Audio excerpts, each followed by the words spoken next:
Hello friends. Competition exam के बारे में हम लोग डिस्कशन कर रहे हैं। तो जैसा कि आपने देखा कि कल हमने एसएससी जेई के बारे में एक डिटेल में एनालिसिस किया कि क्या उसका सिलेबस होता है, क्या एग्ज़ाम का पैटर्न होता है, और उसमें भी जो सिलेबस को हमने सब टॉपिक में डिवाइड किया कि किस पोर्शन को हम कम पढ़ के ज़्यादा से ज़्यादा क्वेश्चन को स्कोर कर सकते हैं। क्लियर है? तो अब जैसे वो तो लेक्चर बहुत ज़्यादा बड़ा हो गया था, तो उसमें हम लोग आरआरबी जेई के बारे में डिस्कशन नहीं कर पाए थे।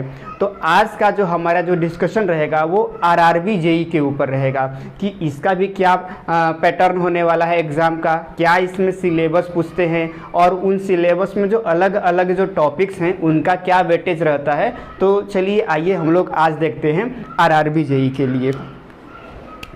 देखिए, तो जो हमारा जो आरआरबी जेई का एग्ज़ाम है, आरआरबी जेई का एग्ज़ाम भी जो होता है इसमें भी दो स्टेज होते हैं। क्लियर है? एक हमारा होता है पेपर 1 और दूसरा जो होता है हमारा पेपर 2। जो पेपर 1 है उसको एक्चुअली सीबीटी बोला जाता है, कंप्यूटर बेस्ड टेस्ट। क्लियर है? तो ऑब्वियसली कंप्यूटर, और दोनों जो पेपर है वो कंप्यूटर बेस्ड टेस्ट है। मतलब आरआरबी में एसएससी जेई में पहला पेपर एक प्रीलिम्स जैसा होता था कि जस्ट हमको ऑब्जेक्टिव क्वेश्चन मिलते थे और उसको हमें टिक करना था और उसके बेसिस पे नेगेटिव मार्किंग था और हमें एक कट ऑफ फाइंड आउट करना था। देन सेकेंड स्टेज में हमारा क्या होता था, मेंस का पेपर होता था। लेकिन ये आरआरबी जेई में जो दोनों पेपर होता है, दोनों पेपर का जो मोड होता है वो हमारा ऑब्जेक्टिव टाइप होता है। और दूसरा जो अगर मैं डिफरेंस का बात करूं, जो आरआरबी जेई था उसमें केवल 3 ब्रांच ही एलिजिबल रहते हैं, इलेक्ट्रिकल, सिविल और मैकेनिकल। ये एसएससी जेई का बात की है हम लोग कि जिसमें 3 ब्रांच ही केवल एलिजिबल रहते हैं, जबकि आरआरबी जेई में सारे branches electrical, electronics, CS, civil, mechanical, सारे ब्रांचेस जितने भी आप ब्रांच, ऑटोमोबाइल, प्रोडक्शन, जहाँ से भी आप जिस भी पर्टिकुलर फील्ड से आप डिप्लोमा कर रहे हैं उन सब के लिए आरआरबी जेई का एग्ज़ाम जो है वो ओपन रहता है। तो ऑब्वियसली ये जो पर्टिकुलर एग्ज़ाम है ये हम ये बोल सकते हैं कि सारे डिपार्टमेंट के लिए ओपन है, और एज वेल एज तो कंपटीशन तो थोड़ा ज़्यादा रहेगा ही रहेगा। प्लस इसमें एक अच्छी चीज़ ये है कि दोनों पेपर जो है वो ऑब्जेक्टिव होने वाले हैं। तो ऑब्जेक्टिव पेपर में कहीं ना कहीं हमें एक एज मिलता है कि अगर कोई क्वेश्चन हमें नहीं आ रहा है तो हमें गेस कर सकते हैं। लेकिन जो वही पेपर जब रिटेन हो जाता है तो रिटेन में आपको एक ओवरऑल एनालिसिस, मतलब एक ओवरऑल उस इन डेप्थ नॉलेज ज़रूरी रहता है कि जो आप लिख रहे हैं तो उस लिखने के पैटर्न से एग्जामिनर आपके सारे बॉडी लैंग्वेज, आप कितना नॉलेजेबल हो वो पहचान लेता है। बट यहाँ पे हमें एक एडवांटेज ये मिलता है कि दोनों पेपर ऑब्जेक्टिव ही होने वाले हैं। तो हम लोग देखते हैं कि ये जो इस पर्टिकुलर आरआरबी जेई का क्या पैटर्न है। क्लियर है? तो जैसे कल हमने डिस्कस किया था सेम उसी पैटर्न के साथ डिस्कस करते हैं कि जैसे देखिए आरआरबी जेई का अगर हम बात करें तो सबसे पहले पेपर 1 के बारे में हम डिस्कस करते हैं। पेपर 1 के बारे में डिस्कस करते हैं। तो ये जो पेपर 1 होता है ये टोटल जो है इसमें 100 मार्क्स का ये पेपर होता है। क्लियर है? और इसमें जो ड्यूरेशन जो रहता है हमारा वो 1.5 आवर का ड्यूरेशन रहता है। तो 100 मार्क्स 90 मिनट आपको मिलेंगे, 1.5 आवर मिलेंगे। क्लियर है? अब ये जो पर्टिकुलर जो पेपर है इसमें अब हम लोग ये देखते हैं कि क्या क्या टॉपिक, और इसमें देखिए उसमें हम लोग एक गेस कर रहे थे कि हाँ यहाँ से इतना क्वेश्चन आ सकता है, या वो एक एवरेज लिए थे, जबकि यहाँ पे डायरेक्ट लिस्टिंग दिया हुआ है कि इस पर्टिकुलर एरिया से इतना क्वेश्चन तो पूछे ही पूछे जाएंगे। तो जो पेपर 1 का जो पहला जो टॉपिक है वो हमारा मैथ्स रहता है, मैथमेटिक्स रहता है। इसमें डायरेक्ट 30 क्वेश्चन रहते हैं, 30 मार्क्स के रहते हैं। जो दूसरा जो हमारा रहता है वो हमारा रहता है साइंस का। इसमें भी क्या रहता है हमारा 30 क्वेश्चन रहते हैं। क्लियर है? 30 क्वेश्चन 30 मार्क्स के लिए रहते हैं। देन इसके बाद जो हमारा होता है वो जनरल अवेयरनेस का पेपर होता है, या मैं इसको पूरा लिख देता हूँ जनरल अवेयरनेस को।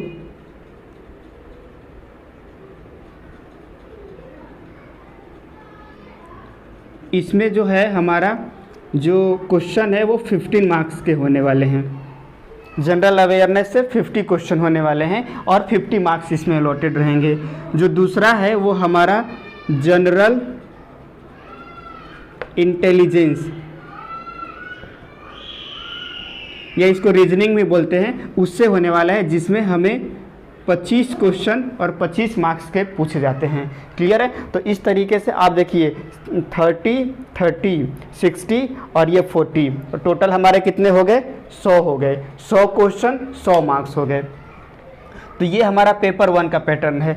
अब देखिए, अब ये जो एग्ज़ाम है ये निकालना क्यों हमारे लिए इजी है। हम as a technical background, mathematics 10th तक तो मैथमेटिक्स हमें आता ही आता है, और अगर हम और प्रैक्टिस करें तो इसमें हम एक अच्छा कमांड ले सकते हैं। साइंस भी 10th तक ही पूछेगा, तो साइंस में भी हम फिजिक्स, केमिस्ट्री में तो ऑब्वियसली अगर हम लोग इस पर्टिकुलर इंजीनियरिंग लाइन में आए तो ये दोनों पोर्शन हमारा बहुत ज़्यादा स्ट्रॉन्ग रहता है। हमें बस वर्क किस पे करना रहेगा? बायोलॉजी के ऊपर करना रहेगा, और वो भी कहाँ तक? 10th तक की बायोलॉजी। तो ये जो 60 मार्क्स है, तो इसमें तो आप अच्छे से, मतलब अगर आप 6 से लेके 10th तक के कोई भी NCERT बुक को और अच्छे से करेंगे, प्लस आपको एक गाइडेंस भी मिल जाएगा कि हाँ यहाँ से क्वेश्चन ये वाला ज़्यादा पूछ रहा है, तो आप अच्छा यहाँ पे स्कोर कर लेंगे। फिर ये जनरल इंटेलिजेंस है, ये भी हमारे हाथ में है। तो देखिए टोटल आप देख रहे हैं तो 60 और 85, 25, टोटल 85 क्वेश्चन तो हमारे जस्ट एक क्या बोलना चाहिए, एप्टीट्यूड बेस्ड टेस्ट हो गए। मैथ, साइंस और जनरल अवेयरनेस, जनरल इंटेलिजेंस, मैं टेक्निकल वाले जो स्टूडेंट होते हैं उनको मैं एप्टीट्यूड टेस्ट बोलता हूं, क्योंकि ये हमें तो यार ये बेस होते हैं, ये तो हमें आने ही चाहिए। बस हम लोग फंसेंगे कहाँ पे? General awareness. अब उसके लिए मैं हूँ जनरल अवेयरनेस में, मैं आपको 50 में से अगर एक कम से कम वीडियो बना के मैं आपको 10 क्वेश्चन मतलब सही करवा सकता हूँ। ये मेरे पास जो एक्सपीरियंस है वो आपको मैं दे सकता हूँ, क्योंकि मुझे पता है कि क्वेश्चन कहाँ से फ्रेम होने वाले हैं। पॉलिटी में भी हमें पूरे पॉलिटी नहीं कवर करने होंगे। अगर आप कल के लेक्चर अगर मेरा देखे होंगे तो उसमें मैं जनरल अवेयरनेस को एक डिटेल में डिस्कस किया है, कि जैसे पॉलिटी हो गया, इकोनॉमिक्स हो गया, हिस्ट्री हो गया, इन्वायरमेंट हो गया, क्लियर है, आर्ट एंड कल्चर हो गए। तो उसमें भी हमने क्या किया है, वो टॉपिक, वो प्रोबेबल टॉपिक जहाँ से क्वेश्चन पूछे ही पूछे जाएंगे, और उसको भी कैसे एक चार्ट फॉर्म में हम लोग तैयार करेंगे, वो हम कल वाले वीडियो में डिस्कस किए थे। आप जाके देख सकते हैं कि जनरल अवेयरनेस वाले सेक्शन में हमने क्या क्या टॉपिक डिस्कस किए थे। तो देखिए ये वाला जो 50 क्वेश्चन है वो आप मेरे पे छोड़ दीजिए, इसमें मैं आपको 10 क्वेश्चन 10 मार्क्स दिला दूंगा। बाकी ये वाला पोर्शन हमें बेसिक नॉलेज पता ही है, और साथ में हम मिल के साथ में रगड़ के तैयारी करेंगे और एक अच्छे गाइडेंस के साथ करेंगे, तो इसमें भी हम एक अच्छा मार्क्स लेके आएंगे, और बेस तो है ही हमारा। तो ऑब्वियसली यहाँ पे इस वाला पेपर में, पेपर 1 में हमारा कंपैरेटिवली जो हम एज ले सकते हैं। क्लियर है? तो ये रहा हमारा पेपर 1 का एनालिसिस। 100 मार्क्स का रहेगा, 1.5 मतलब कि आपको 90 मिनट दिए जाएंगे। मैथमेटिक्स 30 क्वेश्चन रहेगा और 30 मार्क्स भी रहेंगे। यहाँ पे मैं मार्क्स भी इंडिकेट कर दे रहा हूँ कि 30 मार्क्स मतलब हर एक क्वेश्चन 1 मार्क्स को डिनोट करेगा। 15 क्वेश्चन 15 मार्क्स, 25 क्वेश्चन 25 मार्क्स, तो टोटल यहाँ पे हमारे 100 हो गए। और यहाँ पे देखिए जो SSC JEE वाला था उसमें जो हमारा जो कट ऑफ था वो 1/4 था, लेकिन इसमें जो हमारा जो एक क्वेश्चन नेगेटिव का 1/3 होता है। तो यहाँ पे थोड़ा सा जो हमारा जो कट ऑफ है, सॉरी जो माइनस मार्किंग है वो 1/3 हो जाता है। तो यहाँ पे हमें थोड़ा सा मतलब ऑब्वियसली जो क्वेश्चन बहुत ज़्यादा अगर हमें पता है उसी को हमें अटेम्प्ट करना है। क्लियर है? अब हम लोग आते हैं सेकेंड पेपर 2 के ऊपर कि ये पेपर 2 का क्या पैटर्न रहेगा। तो देखिए जो पेपर 2 हमारा रहेगा वो जो रहेगा वो 2 आवर का रहेगा, और इसमें 150 मार्क्स के ये क्वेश्चन होते हैं। ये हमारा कितना था? 100 मार्क्स का था, 90 मिनट दिए गए थे। ये 2 आवर मिलेंगे और हमारे 150 मार्क्स अलॉटेड रहेंगे, जिसमें कि जो 100 नंबर रहता है वो डायरेक्ट टेक्निकल का रहता है। टेक्निकल से डायरेक्ट 100 मार्क्स के क्वेश्चन हमें पूछे जाते हैं। 100 क्वेश्चन 100 मार्क्स के रहेंगे। क्लियर है?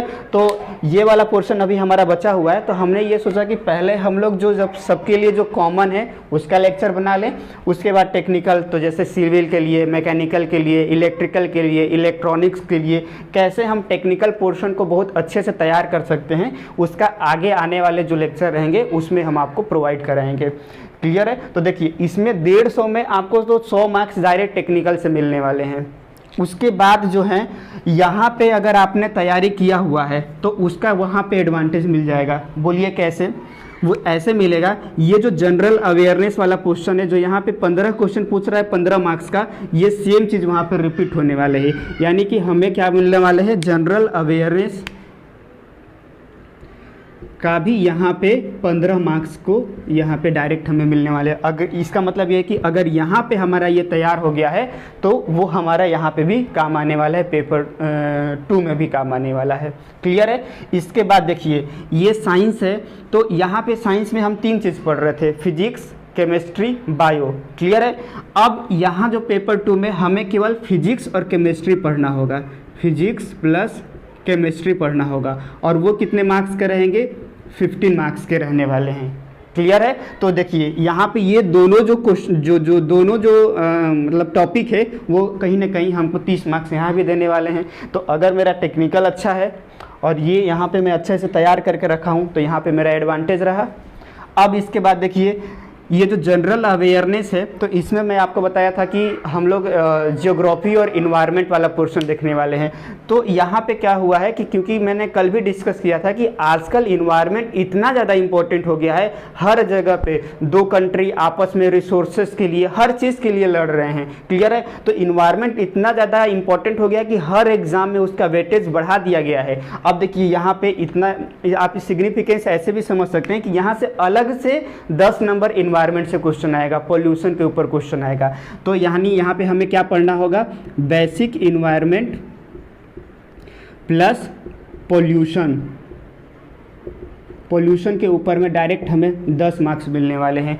और ये जो 15 मार्क्स यहाँ पे जनरल अवेयरनेस हो गए और ये 10 मार्क्स, दोनों में कोई डिफरेंस नहीं होने वाला है, क्योंकि हम लोग इन्वायरमेंट बहुत डिटेल में कम टॉपिक में ज़्यादा अच्छा, क्योंकि देखिए ये यूपीएससी में आप देखेंगे तो एक अलग से एक बहुत बड़ा ये सिलेबस होता है, तो उसको हम लोग कैसे कंसाइज और कैसे एक कंसाइज वे में चार्ट में तैयार करें कि आप कम टाइम में ज़्यादा से ज़्यादा स्कोर कर सकें। क्लियर है। जैसे नेशनल पार्क हो गए जो न्यूज़ में रहेंगे, वाइल्ड लाइफ सेंचुरी रहेंगे, तो अगर आप न्यूज़ अच्छे से पढ़ते रहेंगे ना तो आप आराम से गेस कर पाएंगे कि एग्ज़ाम में तो ये वाला नेशनल पार्क या ये इस पर्टिकुलर वाइल्ड लाइफ के बारे में आने ही आने वाला है। क्लियर है। जो अलग अलग रामसर साइट होते हैं तो वहाँ पे बहुत सारे, जैसे मान लीजिए कि कोई कंट्रोवर्सी हो जाती है, वहाँ पे कोई अगर डैम बनने लगा है या फिर वहाँ पे बहुत ज़्यादा कोई बर्ड आ रहे हैं, स्वाइन फ्लू के कारण वहाँ बर्ड मर जाते हैं, अगर वो न्यूज़ में, तो ये मान के चलिए कि 200% चांस है कि उस पर्टिकुलर इन्वायरमेंट के, उस पर्टिकुलर जो लेक के बारे में, कैनाल के बारे में या रामसर साइट के बारे में पूछेगा ही पूछेगा। तो यहाँ पे हम न्यूज़पेपर से अगर हम लोग अवेयर रहें, और ऑब्वियसली अगर आप नहीं रहते हैं तो कोई दिक्कत नहीं है, हम लोग आपको अवेयर कराएंगे यहाँ पे कि कैसे इन्वायरमेंट के ये जो 10 में से आप एटलीस्ट 7 से 8 क्वेश्चन तो आप ले सकते हैं। हम लोग अच्छे से एक लिस्टिंग तैयार करके कंपाइलेशन आपको प्रोवाइड करेंगे, वो आराम से आप इसमें 8 मार्क्स कर सकते हैं, तो इसमें कोई दिक्कत नहीं है। और लास्ट में हमें एक चीज़ और पढ़ना पड़ेगा कंप्यूटर के बारे में, और ये कंप्यूटर भी एक बेसिक कंप्यूटर रहेगा जिसमें आपको 10 मार्क्स के क्वेश्चन पूछे जाएंगे। मतलब टोटल कितने हो गए, 15 और 15 30, 30 और 20 50। मतलब जो पेपर 1 का जो रहने वाला है टेक्निकल डायरेक्ट हमारे 100 मार्क्स के आएंगे, जिसको कि हमें बहुत अच्छे से तैयार करना है और लेंगे ही ज़्यादा से ज़्यादा मार्क्स। और बाकी यहाँ पे अगर हमारा तैयार है ये वाला दोनों पोर्शन तो वो एज इट इज़ 30 मार्क्स हमको वहाँ पे मिलेंगे। 30 नहीं तो कम से कम 20-25 तो हम ले ही आएंगे अगर हम लोग यहाँ इस पर्टिकुलर स्टेज को क्वालिफाई किए हैं। तो ये 10 मार्क्स भी इसी में आप जोड़ लीजिए कि अगर आप जनरल अवेयरनेस पढ़ रहे हैं तो वो उसी में ऐड कर लीजिए, क्योंकि हम लोग जनरल अवेयरनेस में ही एक अच्छे से कम टॉपिक को अच्छे से डिटेल में डिस्कस करने वाले हैं। तो वो ये मान के चलिए कि 40 मार्क्स यहाँ पे आपको ऑलरेडी ये मिलने वाले हैं। और कंप्यूटर के बारे में भी, और वो बेसिक कंप्यूटर होता है। हमारा स्ट्रेटजी रहेगा कि जो प्रीवियस ईयर में जितने भी क्वेश्चन आए हुए हैं कंप्यूटर से रिलेटेड उसको कंपाइल करेंगे, और एक्स्ट्रा इंफॉर्मेशन की जहाँ से क्वेश्चन की पूछने की प्रोबेबिलिटी है उसको हम लोग करेंगे। तो आराम से ये 10 में से 10 भी हम लोग यहाँ पे कर सकते हैं, क्योंकि कंप्यूटर के ऊपर बहुत ज़्यादा हार्ड क्वेश्चन नहीं आता है और बहुत सी चीज़ें तो हम लोग बिना पढ़े भी 5 से 6 ऐसे टिक कर सकते हैं। इतना तो हमें बेसिक नॉलेज होता ही होता है। तो देखिए ये हमारा एनालिसिस रहा है आरआरबी जेईई के बारे में। लेकिन जाने से पहले मैं आपको एक चीज़ और अवेयर कराना चाहता हूँ कि देखिए किसी भी कंपटीशन एग्ज़ाम का अगर आप तैयारी कर रहे हैं तो बेस्ट सबसे अच्छा आपका फ्रेंड होता है कि आप उसका सिलेबस डाउनलोड कर लीजिए, एक बार आपने सिलेबस उसमें गो थ्रू कर लिए कि हमें पढ़ना क्या क्या है। ऑब्वियसली सिलेबस वाला पोर्शन तो हमने यहाँ पे 2 लेक्चर में डिस्कस कर लिया है। अब इसके बाद आपका दूसरा काम क्या रहेगा कि आप प्रीवियस ईयर के क्वेश्चन उसमें निकालिए। अब अभी मान लीजिए आपका वो पर्टिकुलर जो सेमेस्टर चल रहा है, उस पर्टिकुलर सेमेस्टर में जो पर्टिकुलर सब्जेक्ट अभी करंट में चल रहे हैं, तो आप देखिए कि उस पर्टिकुलर टॉपिक में जो आप पढ़ रहे हैं क्या उससे क्वेश्चन आए हुए हैं, और अगर आए हुए हैं तो कितना डिटेल में वो क्वेश्चन पूछ रहा है, उसके अनुसार अपने आप को प्रिपेयर करिए। क्लियर है? अचानक से किसी भी एग्ज़ाम का तैयारी आप नहीं कर सकते, उसके लिए एक प्लान बनाना पड़ता है। और ऑब्वियसली अभी ये कोविड है तो हम लोग डायरेक्ट फेस टू फेस तो नहीं मिल सकते, लेकिन ऑब्वियसली ये कंडीशन ख़त्म होगी फिर हम लोग मिलेंगे भी। बट अभी हम लोग आपको ये ऑनलाइन मोड में ही अच्छे से गाइडेंस करते रहेंगे कि कैसे आपको प्रिपेयर करना है। तो मेरे तरफ से आपका ये रहेगा कि सबसे पहले आप सिलेबस निकाल लीजिए और प्रीवियस ईयर का जो क्वेश्चन आया हुआ है वो आप अपने पास रखिए। और ये अगर आप 2 रख लेते हैं तो देन आगे आने वाले वीडियो में आपको और ज़्यादा हेल्पफुल मिलने वाला है। ठीक है, तो देखिए ये तो हमारा कंप्लीट हो गया है कि एक टोटल जो एक सबके लिए जो कॉमन होता है, जो नॉन टेक्निकल में बोल सकता हूँ पोर्शन, वो कैसे तैयार करना है। बाकी जैसे देखिए जनरल अवेयरनेस में क्या क्या टॉपिक तैयार करना है, क्योंकि वो अगेन रिपीट हो जाएगा, पिछले क्लास में हमने डिस्कस किया है तो वो हम लोग यहाँ पे नहीं करते हैं। जनरल इंटेलिजेंस के बारे में भी कुछ 8 से 10 टॉपिक हमने डिस्कस किया है, वो सेम रहने वाले हैं।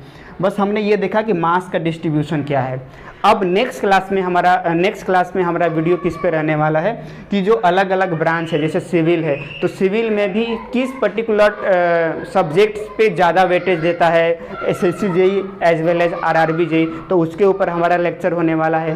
तथा कुछ स्टूडेंटों का कुछ ऐसा भी डाउट है कि सर क्या प्लान होना चाहिए हमारा आफ्टर डिप्लोमा कंप्लीट होने के बाद, तो उसके ऊपर भी हम एक कैरियर अपॉर्चुनिटी के ऊपर वीडियो बनाएंगे कि अलग अलग ब्रांच का कहाँ पे वो आफ्टर डिप्लोमा परस्यू कर सकते हैं और अपने कैरियर को एक अच्छा बूस्टअप दे सकते हैं। क्योंकि देखिए कैरियर हमें पता होना चाहिए कि हम क्या करने वाले हैं।